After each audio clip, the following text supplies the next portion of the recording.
Good evening and welcome. My name is Brent Holmes, and I have the privilege to serve as the acting director of the Hauenstein Center for Presidential Studies. On behalf of the Hauenstein Center, Gleaves Whitney and the Gerald R. Ford Presidential Foundation, and Brooke Clement and the Gerald R. Ford Presidential Library and Museum, thank you for joining us this evening. We'll begin this evening's event with a leadership minute from a fellow candidate in the Peter C. Cook Leadership Academy. Ash Godin is a graduate student enrolled in the Master of Applied Linguistics program here at Grand Valley State University and is a returning fellow candidate in the Peter C. Cook Leadership Academy. Please help me virtually welcome Ash Godin. Hello, my name is Ash Godin, and I am a Cook Leadership Academy fellow candidate. I was recently presenting a research project to my peers and professors when my cat jumped on my lap and incessantly meowed for my attention. All of us in the class shared a bit of a laugh, and once I could quiet down the needy cat, I was able to move on with my presentation, with the addition of a ball of fluff on my lap.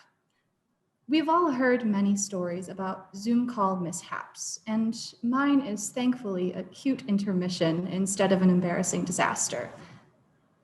Thanks to my time at the CLA, I've been able to reflect on moments like these through a lens of leadership. This year, we've seen the mingling of our private and public lives, both for good and for bad. We've also seen many people practice such compassion and understanding for each other. While we're beginning to regain those boundaries again, I hope that we can remember the complexity and the messiness that happens behind the scenes in each of our lives, even for our most influential historical figures. In my experiences this year, I've learned that leadership does not mean having a perfect life or even pretending to do so. One of the most important features of leadership is promoting the understanding and acknowledgement of the complexity in all of our lives. My name is Ash Godin, and I am a leader. I'd now like to turn the floor back over to Brent to lead us back into the event. Take it away, Brent. Thank you, Ash. This evening, we have the honor of hosting author Ronald C. White. Ron is the New York Times bestselling author of American Ulysses, and now 4 books on Abraham Lincoln. Ron earned his PhD at Princeton and has taught and lectured about Lincoln around the world. Ron joins us this evening to discuss his recently released book, Lincoln in Private, what his most personal reflections tell us about our greatest president. Following Ron's remarks, Gleaves Whitney will join him for the question and answer portion of this evening's event. As questions come to mind throughout the presentation, please use the Q&A button on the Zoom toolbar to submit your questions.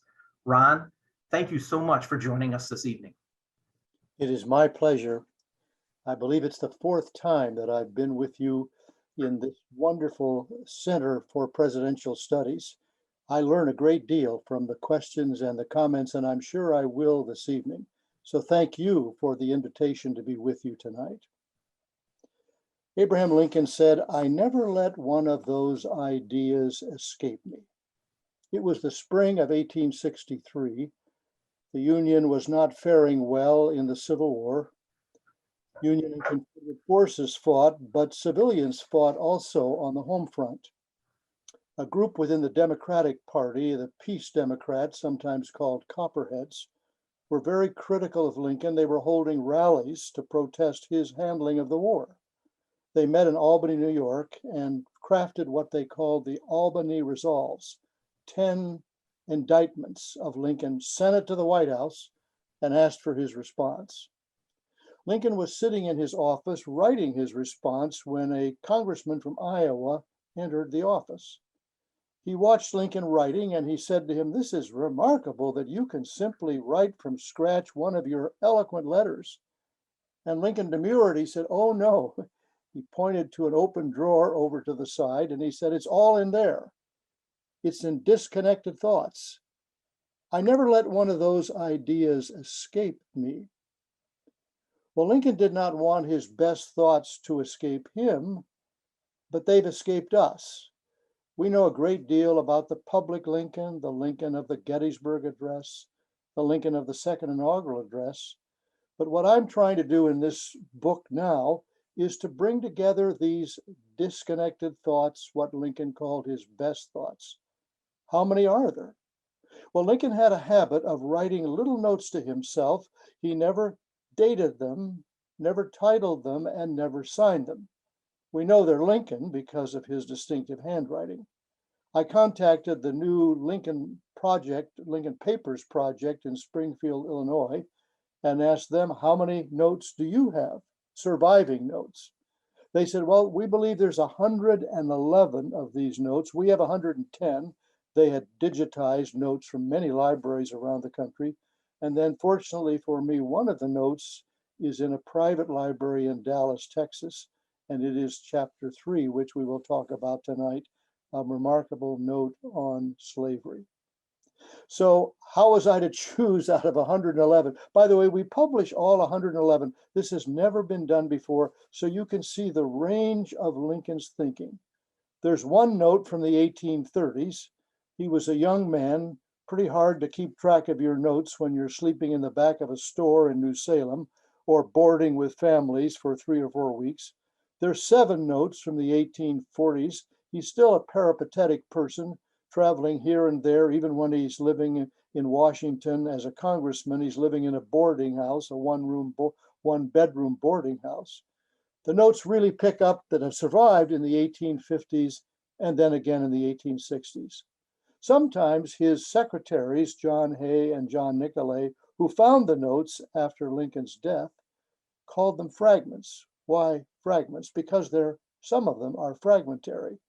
Lincoln, in the first note on Niagara Falls, will end without ending, in the middle of a sentence with a comma, not a period. It's as if you and I were writing something and suddenly we're called away. We get the ding of an email or the telephone rings and we step away from the note and we may not return to it. I decided to set 10 different vantage points on Lincoln and use 12 notes in 10 chapters. I was also privileged for the first time to be the narrator of an audiobook on Lincoln. I laugh, I usually say the narrators are all British actors. Well, the director for my project was a British actor who lives now in California. And the audiobook director asked me to speak 5 more notes. So there's 17 notes of the 111. As I suggested, they have a remarkable range of influence. The first is on Niagara Falls. Lincoln is campaigning for the Republican candidate Zachary Taylor in Boston in the summer of 1848. And on his way home, he decides to stop in September at Niagara Falls. It's a remarkable note. It's surprising. It's part of why I call it the private Lincoln, because here we find a very poetic Lincoln, a lyrical Lincoln, not the kind of Lincoln we usually encounter. The second note, lawyers like to think about this one. Lincoln returns in 1849 from a single term in Congress, and he offers notes for a law lecture, but he never gave the lecture. So why is it here? I think I wanted to show us something about Abraham Lincoln, the lawyer. Let me read the beginning of this note. I am not an accomplished lawyer. I find quite as much material for a lecture in those points where I have failed as in those where I have been moderately successful. Oh my goodness, he was an accomplished lawyer. Can you imagine a modern lawyer, politician, CEO, president of a college or university beginning, I am not an accomplished whatever? And then going on to say, I find quite as much material for a lecture in those points where I have failed as in those where I have been moderately successful. Notice the way he qualifies successful, moderately. Oh, this says so much about Abraham Lincoln. A little further on in the notes for lectures, lawyers, let me read this. Discourage litigation. Persuade your neighbors to compromise when you can. Point out to them how the nominal winner is often the real loser in fees, expenses, and waste of time. Lincoln was living in a frontier state of Illinois of very small communities, and he recognized that you might win the battle in the court, but you would lose your friends and your neighbors. So he wasn't the prosecuting attorney who's always going to try to win. Actually, his goal is to compromise.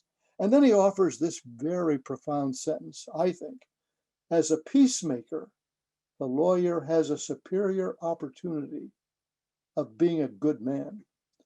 Lincoln led the nation through 4 years of war as a war president. He actually checked books out of the Library of Congress to teach himself how to be commander-in-chief. That commander-in-chief in the Constitution is very ill-defined. James Polk had tried to do it in the war with Mexico. Lincoln had to do it in a much better way. Lincoln was looking forward to a second term because I think he thought that he would be a better peacemaker than a war president. Let's go now, and Allie, if you would put this up on the screen, this remarkable note on slavery.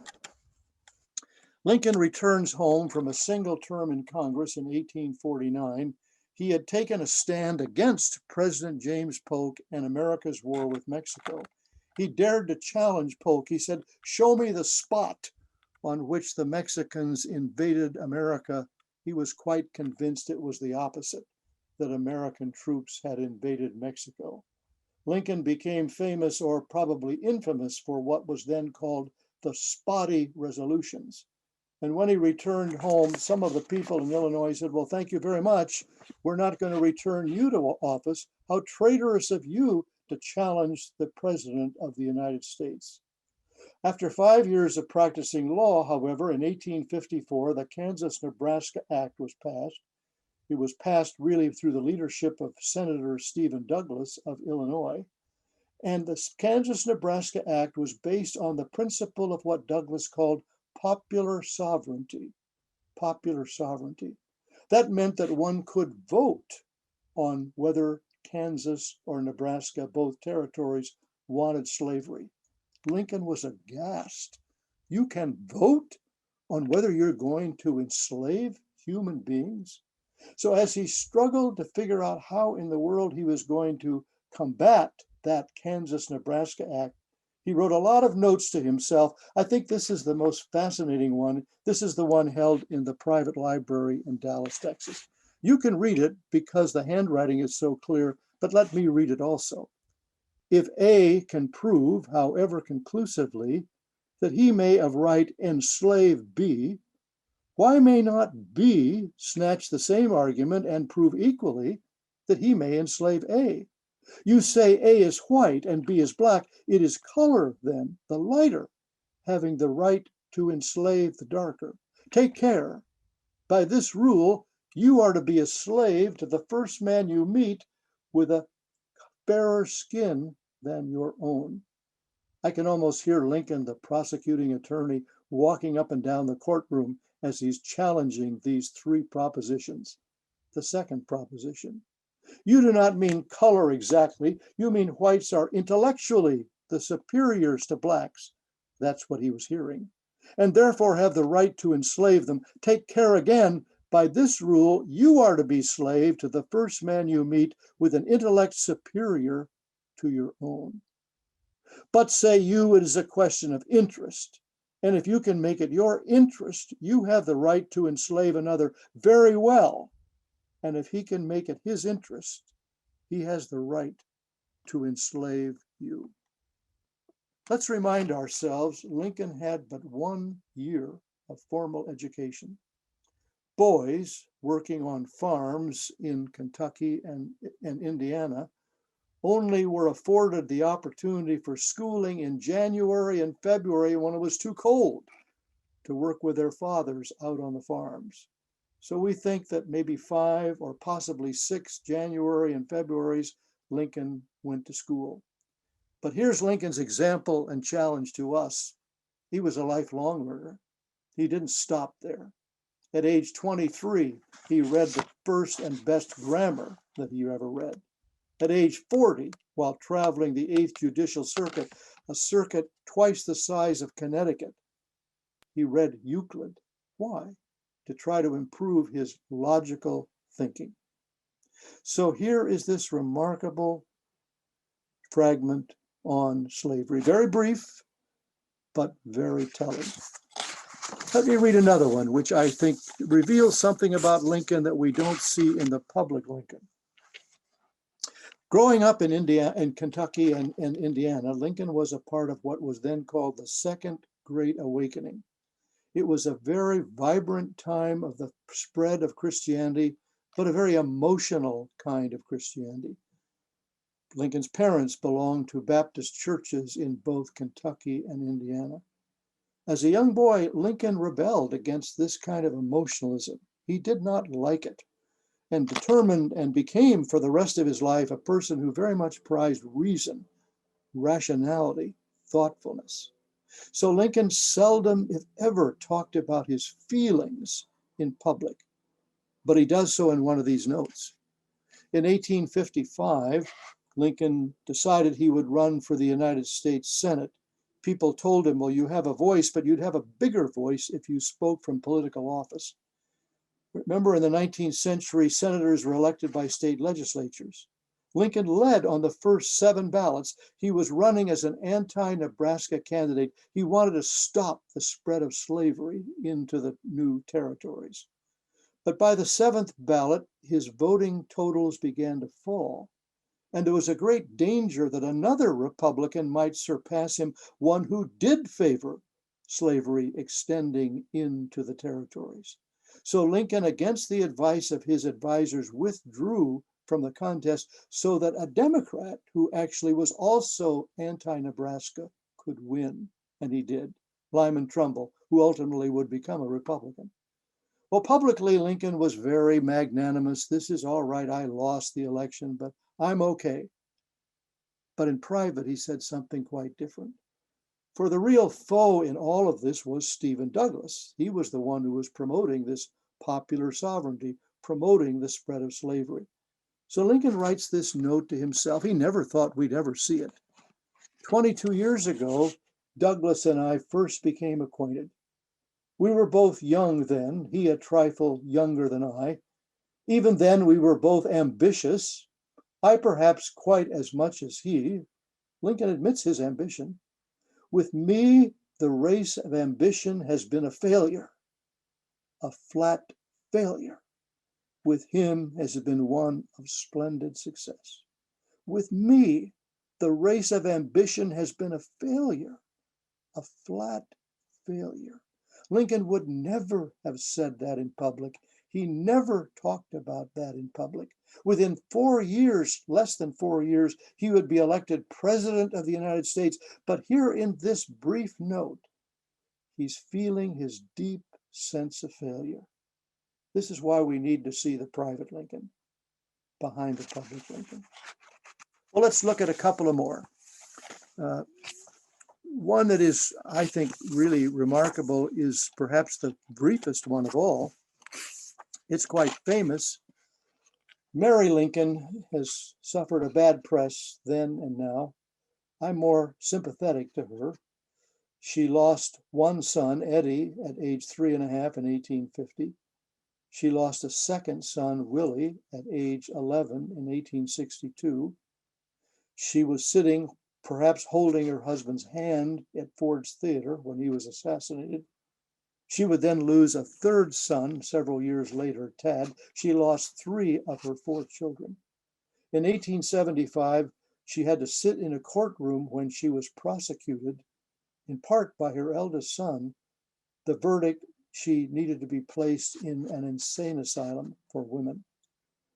After 3 or 4 weeks, however, the first female lawyer in Illinois, Myra Bradwell, said this is an injustice. And Bradwell worked to free Mary Lincoln from that asylum. She was successful. And Mary, in her gratitude, gave Myra Bradwell several gifts, some of which were gifts that had been given to her husband from foreign leaders. But she also gave her this remarkable fragment. As I would not be a slave, so I would not be a master. This expresses my idea of democracy. Whatever differs from this, to the extent of the difference, is no democracy.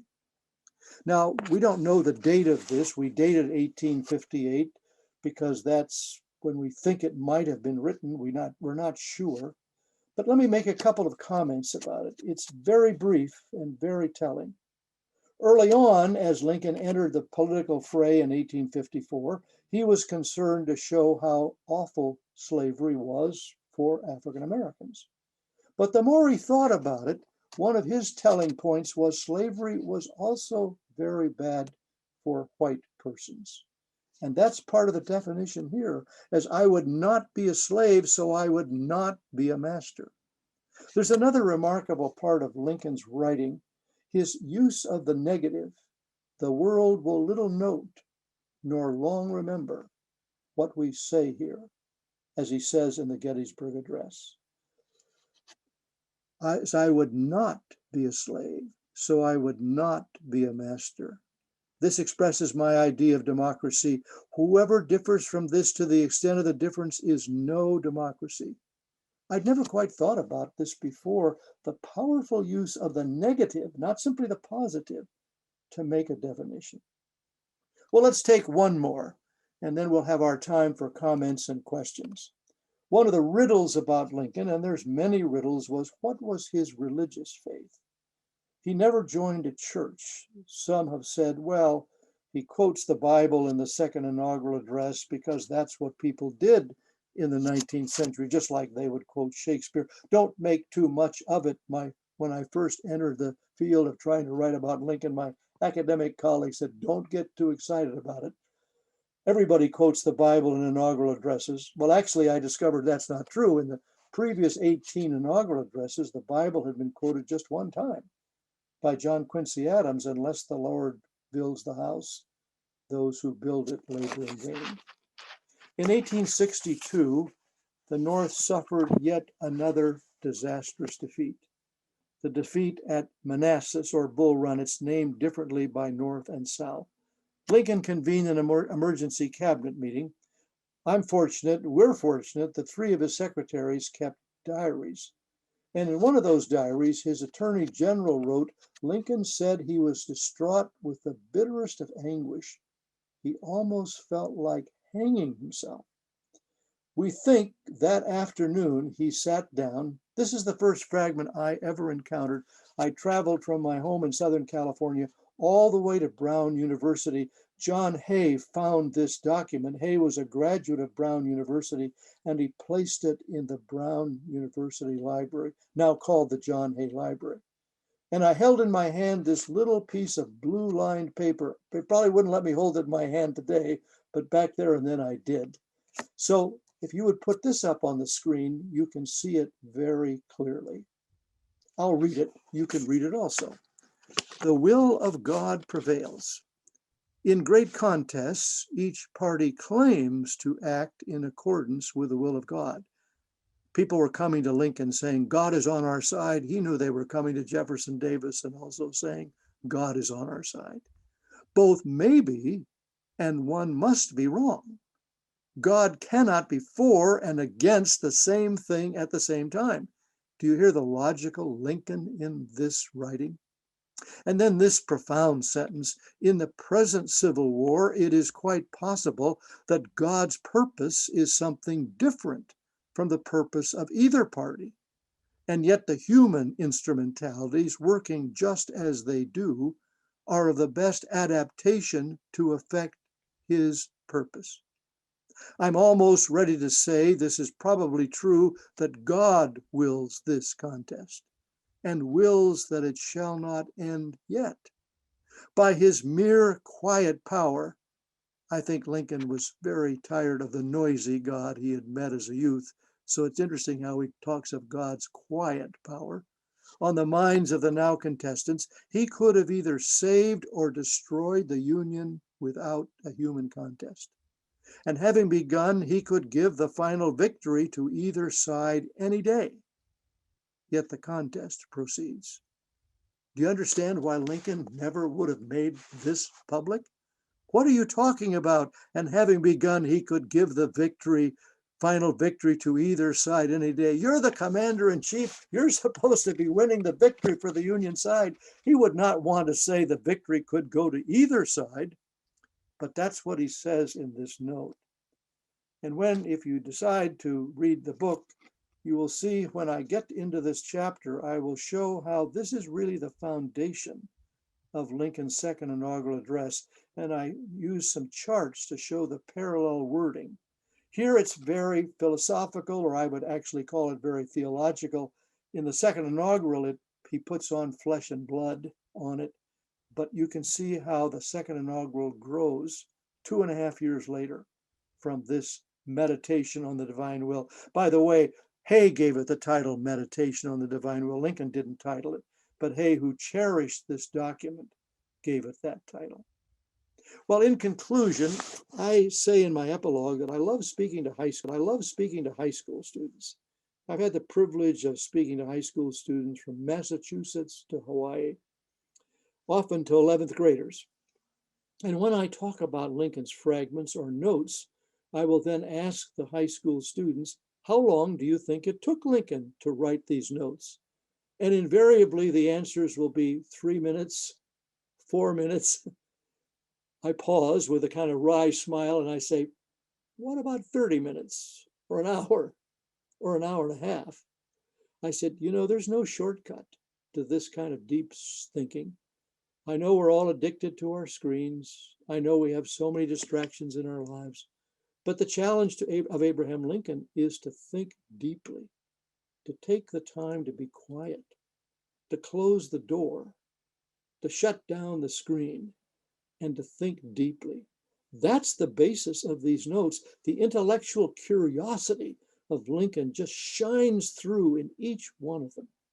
So what I'm attempting to do is to say that behind the public Lincoln, which we know very well, there's also a private Lincoln. We need to get to know him also. Thank you very much. Thank you, Professor White. That was very illuminating. It's remarkable that of all the books that have been written about Abraham Lincoln, more than just about any other human being, and yet you were able to find something new through the source material and really bring a wonderful light to it, as you have in your 3 previous books. So thank you very much. Thank you, Gleaves. We do have some questions coming in, some wonderful questions. And one of our viewers, Brian Steenbergen, wants to know, how did you determine the dates these fragments were written? Thank you, Brian. Thank you, Brian. Well, the dates were first proposed by Hay and Nicolay, who published their biography of Lincoln in 1890. Then in the 1950s, Roy Basler and a team of editors took their shot at determining the dates. Many of the dates, if you look at either one of these, have a question mark after it. It's a difficult task. I pretty much accept the dates, but I challenge a few of the dates. So we usually don't know. Only the one that I read where it says 22 years ago, Douglas and I met. Well, then we can calculate exactly what is the date. But it's sort of a guess, a golly, I think this is the date. When we get to the presidency, Lincoln still writes notes, but now they become more formal notes, and he does date those. Very good. We have a question from a frequent viewer, Professor Jason Duncan over there at Aquinas College, just across town. He writes, he's finding this very interesting. He looks forward to reading your newest book on Lincoln. And he says, was Lincoln's strong commitment to the Whig Party, which in the 1850s pretty easily evolved into his joining the Republicans, originate primarily in his personal experiences, or did he come about it through more of an intellectual way, through reading and thought, or some combination of both? Thanks, Jason. Great question. I want to be sure, Jason, I think we've met by questions before. You're talking about the origin of the Whig Party or how he gravitated from the Whig Party to the Republican Party? The latter, correct. The latter, yeah. Well, Lincoln's DNA was loyalty. He didn't immediately join the Republican Party. He was a Whig. His great hero was Henry Clay, who had run 3 times for president. He called Clay my beau ideal of a statesman. But he recognized the Whig Party was not doing well nationally, and this new momentum of the Republican Party, we think, that forever there's been two parties. In the 1840s and 1850s, there were multiple parties. Many of them were short-lived. They only lasted 4, 5, 6, 7, 8 years. So he saw that perhaps the Republican Party could be a bigger tent than the Whig Party. The dilemma for him, which is crafted in two of the notes in the book, is the criticism was that the Republican Party was a sectional party. The Whig Party had been a national party. It had Southern and Northern constituents. The Republican Party was mostly a Northern party, but yet Lincoln argues that it really is a national party because it's talking about national issues. Very good. And this is an interesting question about failure. You know, a couple of the fragments that you read from referred to had to do with Lincoln's self-consciousness about his own failure. This is a question from an anonymous viewer is specifically, how did Lincoln's early political failures make him a stronger person and politician, statesman? Thanks. That's a wonderful, wonderful question. It's pretty easy, and I have to restrain myself from putting a halo over Lincoln's head. As a young man, he had a satire that could hurt, humor that could bite. One story is that early in his career, he was in Springfield and he heard a person was attacking the Whig Party at an auditorium across the street. So he rushed over to respond, and he saw the man who was speaking had some kind of disability. He was sort of shaking. And if you can believe this, Lincoln got up on that same stage and mocked the disability of this man. And the man was so humiliated, he burst into tears and rushed out of the room. So Lincoln had to grow in these things. He had to learn from his own failures, from his own mistakes. And I think, to me, a great quality of leadership is, can you learn from your mistakes? If I can make a sideways jump here to Dwight Eisenhower. Eisenhower had a terrible temper, which he had from the time he was a young boy. And he would really, really get angry at people, even as the leader of Allied forces in the Second World War. So he had a habit of writing out the names of people of whom he was angry, and then he dropped them in the wastebasket. The point I'm making is, we all have failings. To me, the mark of great leaders is, do we recognize those failings and are willing to deal with them? The great leaders are the ones who recognize their failings. Eisenhower, I think, was one of those great leaders, and Lincoln came to recognize his own. Someone said earlier today, I love the term vulnerability and failing. Yes.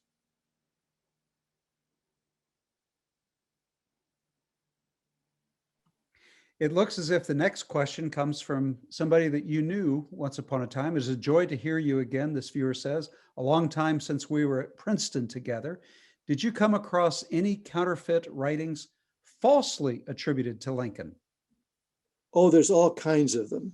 One of the most famous ones, several years ago, a person wrote me and said, he said, I'm a great fan of Ronald Reagan and Abraham Lincoln. And he said, I remember that Ronald Reagan quoted in one of his speeches, I think it was to the Republican convention. And it was a speech really kind of touting free enterprise and conservative business values. And Reagan attributed this to Lincoln. And I wrote back and said, well, I'm sorry to be disappointing you, but actually this was something that was written in 1913 by a very conservative businessman. And I think that unfortunately Reagan didn't understand that. He wrote back and said, well, if it was good enough for Reagan, it was good enough for me. That's good. Did Lincoln read Tocqueville, Democracy in America? A great question. Tocqueville was the young Frenchman who came to America and wrote this remarkable book, Democracy in America. I use and quote Tocqueville in my book because Tocqueville does take a really interesting view on slavery and understands what Lincoln understood, that slavery might not ultimately be consigned to the South, but it might spread to the North. I don't know that he read Tocqueville. I don't have any evidence that he did. Yeah. how about Anne Rutledge? The love of Lincoln's life, presumably. What do you think? The question is, did her relationship with Lincoln and did her death have a lingering effect on Lincoln? Well, that's a long, long, long time question. Anne Rutledge was someone that Lincoln met in New Salem. They had a romantic relationship. For some years, people doubted there was an Anne Rutledge, or certainly that they had this relationship. But now, as we've had this wonderful book published, Herndon's Informants, which has brought together all the interviews that William Herndon, his law partner, did after Lincoln's death, we have a number of testimonies from people who lived in New Salem that there was an Anne Rutledge, and they did have this romantic relationship, and she died as a very young woman. I think she was 21 or 22. So sometimes then it goes on to suggest, well, he really loved Anne Rutledge, and he never could have that kind of romantic relationship with Mary Lincoln. That to me is taking it a little bit too far. We don't know that. The lingering effect, well, who of us have had that first love? And certainly it may stay with us. Lincoln doesn't talk about it, doesn't mention it. I'm not to say it wasn't there. Now, this is another historiographic, a research question. How did you go from more than 110 fragments to a dozen fragments to use them? How do you choose from such an embarrassment of riches? Well, first of all, I decided I didn't want to write a 700-page book like American Ulysses or A. Lincoln. And I thought in today's market, that was not necessary. So it was a very difficult decision. And interestingly, I had several people, Jonathan White is a wonderful historian, vice president now of the Lincoln Forum. He suggested one I should use that I hadn't thought about. Guy Fraker is a terrific lawyer in Bloomington, Illinois. He helped me think about Lincoln the lawyer. So I decided I think I need 10 chapters, but in 2 of the chapters, we have 2 fragments. We could have had 12 chapters, 14 chapters, 15 chapters. The idea of printing all 111 is to say to the reader, and you will have the fun of discovering others. I do provide for some of them a little bit of contextual information so you can get a better understanding of what is behind a particular fragment in those 111. One of our viewers wants to return to Anne Rutledge and wants a little bit more illumination. Laura Keyes writes, do you consider the source, Herndon, who had malicious intentions toward Mary Lincoln? Well, yes, he had malicious intentions toward Mary Lincoln, but in his informants, we do have 2 or 3 people who do countenance this story. There are historians today, I won't name them, who have malicious intentions toward Mary Lincoln, but that doesn't necessarily take away from the fact that there was an Anne Rutledge and there was a romantic relationship. Did Lincoln ever write any private thoughts, leave any fragments about his family? His fragments do not speak of his family. Now, it may be that he did write fragments or notes. Let's understand this, that people in the 19th century, many people in the 19th century burned their most private letters. So that in 1861, in February, as Abraham and Mary were getting ready to take the train to Washington, she went out in the back alley and in what she called her burn pile, she burned, we think, almost all the correspondence between she and her husband. This was private. This was personal. She didn't want people reading her letters to Abraham or her letters, his letters to her. So it could be that he did the same thing, that his letters about her or his notes about his children, perhaps this was just not to be seen. It's also possible that Robert, the oldest son, who had the custodianship of the papers, might have looked at them over the years and said, well, I don't think the public needs to see this note. This is about our family.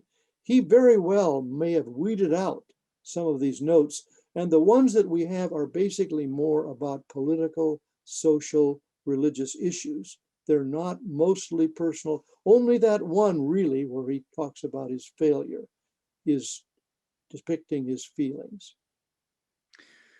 Well, Ron, we're in West Michigan, so you can count on some questions that are more of a theological bent. And this one is Good. straight out, quote, "The will of God prevails." It sounds very Calvinistic. This viewer asks, in his youth, Lincoln rejects the Calvinistic faith of his parents. So how do you reconcile those differences? Wonderful. No, I know that West Michigan is home to Reformed and Christian Reformed and good Dutch people. Good for you. Well, I want to suggest that Lincoln, like all of us, is on a journey. So I suggested early on that he rejects the faith of his parents. It's too emotional. But then for all of us, sooner or later, life tumbles in. And in 1850, the young Eddie Lincoln, age 3.5, dies. Lincoln goes looking for the Episcopal minister who had married he and Mary. He's out of town. So he understands and learns there's a new young Presbyterian minister, James Smith. He's only been in Springfield 11 months. He asks James Smith to come and preside at the funeral for Eddie. Robert will tell us years later that Lincoln had on his bookshelf in their home a large book that James Smith had authored. Actually, it was a debate with another person on the authority of the Bible. And so I think there's an influence of James Smith. But Lincoln is traveling that 8th Judicial Circuit much of those years. He's away from Springfield 175 days a year. But his first law partner tells us that he did see Lincoln in the Springfield First Presbyterian Church. And the church gets involved in a controversy with the presbytery. In Presbyterian churches, the presbytery is a local regional body. They have to have 3 lawyers defend the congregation. Lincoln is one of the 3 lawyers. Well, they wouldn't have picked Lincoln if he had not been some way connected to the church. And I don't think the presbytery would have accepted Lincoln if he was not seen to be a part of that church. Joining the church in the 19th century was much more difficult than it is today. You had to give a narrative of your faith. Lincoln wasn't interested in giving narratives of his faith. But in the presidency, I think the missing person is the minister of the New York Avenue Presbyterian Church, Phineas Densmore Gurley, #1 in his class at Princeton Seminary, a student of the great Calvin scholar Charles Hodge. So yes, you are right that especially when we get to the Second Inaugural, this is really Calvinism. It's all about providence. It's no longer a deistic God. It's no longer fatalism. It's a very different person. Are we not often that different person because of the way life falls in for us? We've watched our children or our grandchildren reject the faith, but yet life falls in for them, and perhaps they return, maybe not to exactly our version, but to a version that's hospitable to themselves. So you're right to detect that there's Calvinism in this. In fact, there's literally the Westminster Confession in this, in some of the phrases that Lincoln uses in the Second Inaugural. He's not simply quoting the Bible. I call this chapter the theological Lincoln. This is a very sophisticated theological address, the Second Inaugural, of which the foundation is the meditation on the divine will. This viewer wants to know more about how Lincoln struck people just as an individual. If you were to walk into a room and encounter him, what was his real height? What was his demeanor like? And then contrast that, please, with what he was like in the courtroom. Wonderful, wonderful question. Well, first of all, Lincoln was 6 feet 4 inches tall in the 19th century. Today, that would be 6'9" or maybe 6'10". Well, we would immediately notice that person when he entered the room. Lincoln was also sort of gangly. His clothes were often not pressed.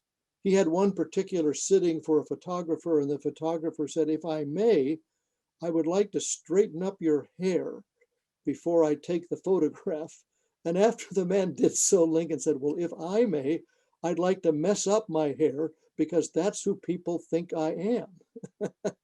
So this was Lincoln.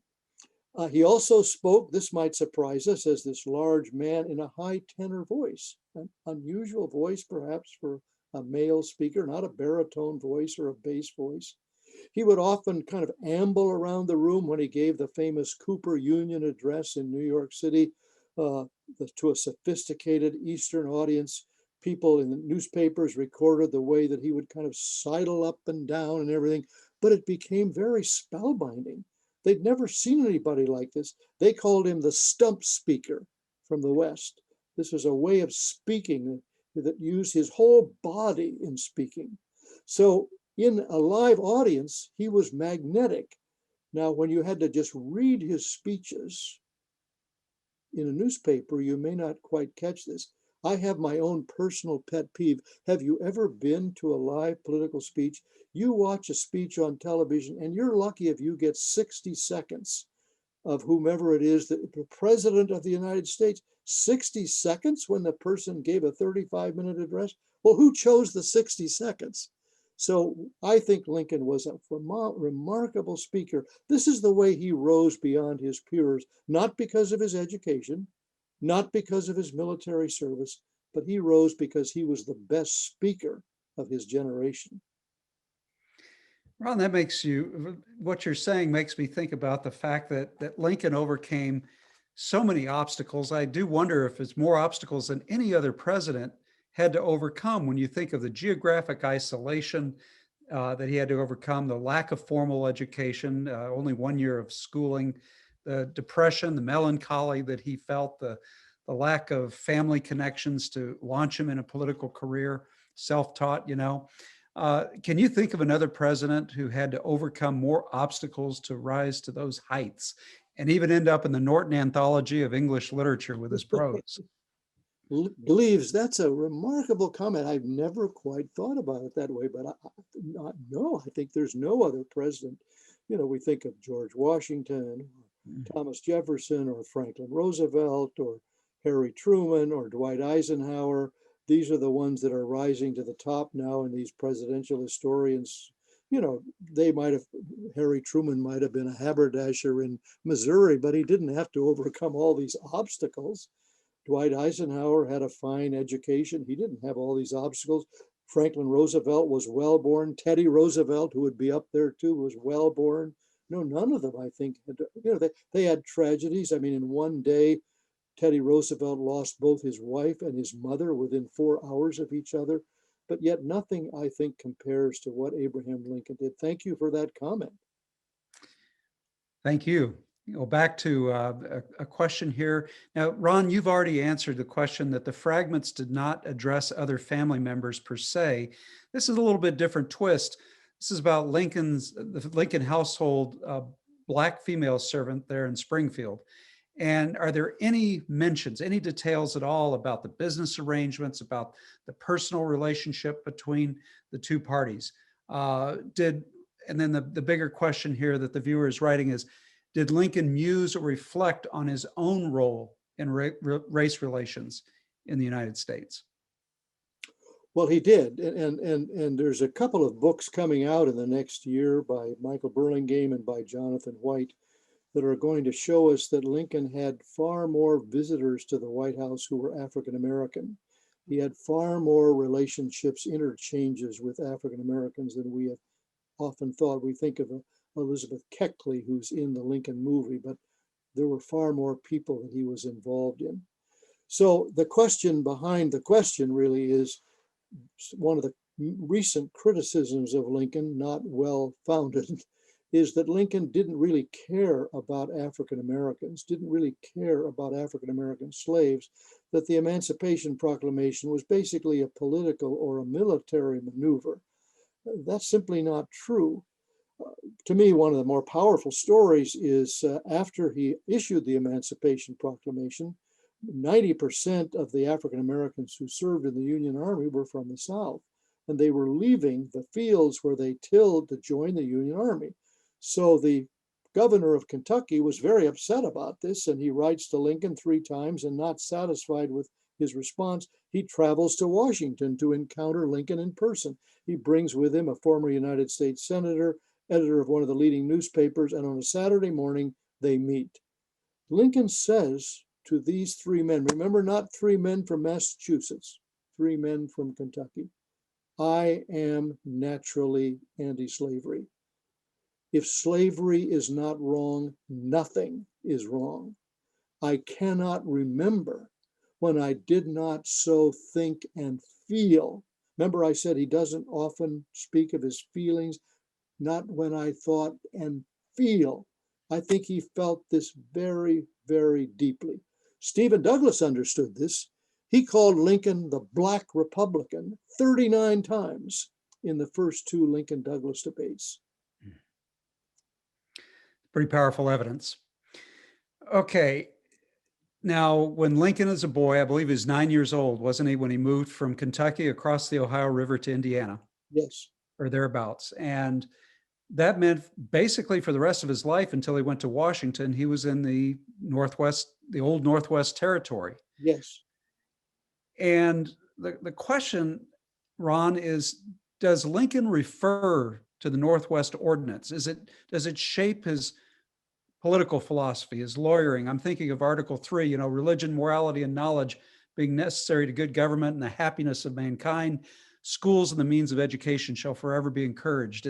Does he take that in and reflect on it and then use it as policy later in his life? He very much does. When he offers the Cooper Union Address in New York in the winter of 1860, Stephen Douglas has charged that Lincoln is completely wrong in suggesting that the founders would have in any way encompassed African Americans when the Declaration of Independence says all men are created equal. So what Lincoln does in a remarkable strategy, he said, well, let's see how these people voted. And he follows them up in their vote on the Northwest Ordinance. And the Northwest Ordinance forbade slavery in any of the states that would become part of the Northwest Ordinance. So he uses the Northwest Ordinance very powerfully in the Cooper Union Address to put down the idea that these men would never have countenanced doing away with slavery. No, let's follow their votes. And he follows them one by one by one by one to counter Douglas's arguments. Very good. Here's a viewer who says, enjoy the writings of Ralph Waldo Emerson as contemporaries. Did you see any connections in their lives? Interesting question. Well, certainly two very creative people who were willing to go against the grain of the traditional thought. Emerson is also sometimes thought of as part of the sort of transcendentalist movement. I don't know that we can say that Lincoln read Emerson, but certainly there are some similarities. There's some parallelisms, and you can have parallelisms without having said someone read a particular person. Very good. This viewer wants to know who influenced you, who really exposed you to Lincoln insightfully in your formation, and what role did Professor James McPherson have on you? Well, thank you. I did my PhD at Princeton University, and my interest at that time was on the progressive era and what was called the social gospel.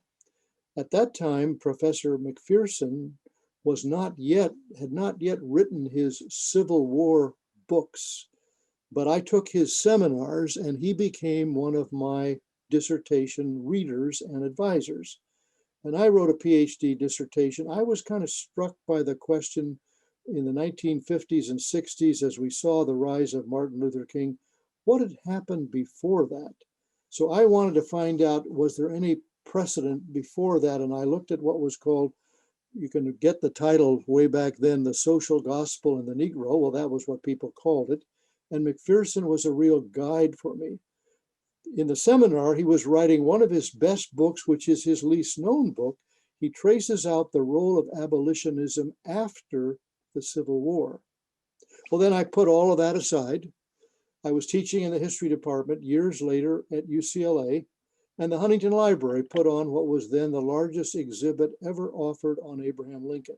They brought many things out from Springfield. They had also the largest private donor participating. I thought, well, why don't I bring my students from UCLA to this exhibit and I'll find someone to give a lecture on Lincoln, not me. And I did. Paul Zoll, a scholar at the Huntington Library, who's written 2 great books on Lincoln's humor. But the more the class and I read Lincoln, the more I became hooked. I said, well, next year I better offer a book on the second inaugural because that really touched me. So I looked up there were no books on the second inaugural. There were 5 books on the Gettysburg Address. So I said, in a way, I'll write the book. And that began. I was very self-conscious that I was a Johnny-come-lately. I knew people who had been spending their whole life writing about Lincoln. But I thought, well, I want to jump into this and see what I can do. And so the first book was on the second inaugural address. I wondered if people would be patient enough to do the close reading that I offered to it. I was surprised and gratified that it seemed that they were. Well, in one of your previous addresses, Ron, here in Michigan, you're the only speaker we've ever had who got a standing ovation. So I think your close reading was richly rewarded by your admirers here in Michigan. Well, tell us a little bit about your next book. Well, the next book is actually very much in process. As often happens for authors, I'm sure it's happened at your events. I was doing an event on my book, American Ulysses, at the Jonathan Club in downtown Los Angeles, the oldest private club in Los Angeles. We're not very old, but it goes back to the beginning of the 20th century.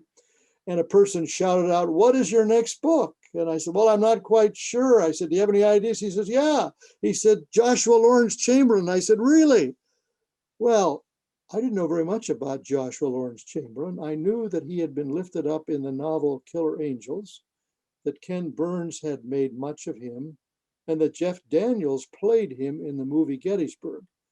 Chamberlain was a professor at Bowdoin College, 32 years old, who decided that he would enlist in the Civil War. He said, in effect, this war cannot be fought by the boys in my classroom. It must be taught by men of my age and stature. The college didn't want him to do it. They offered him a 2-year sabbatical in Europe. Well, he goes on to become a great hero in the Civil War. He wins the Battle of Little Round Top. His men have run out of ammunition. He asks them to fix their bayonets. They charge down the hill and win this great battle. He goes on to become governor of Maine 4 times, president of Bowdoin College for 12 years. But there's been a big pushback. Isn't that often the case when we have heroes? Oh, Chamberlain is too big for his britches. Oh, he exaggerated when he tells the story of Gettysburg. So I've got to navigate both the praise of Chamberlain, known by many Civil War buffs, and some of the pushback in the last 10 or 15 years. How to do that's a real challenge. Well, this is going to be our last question, and we have a couple of judges who are viewing this evening, and so and they're scholars. They're quite the legal scholar.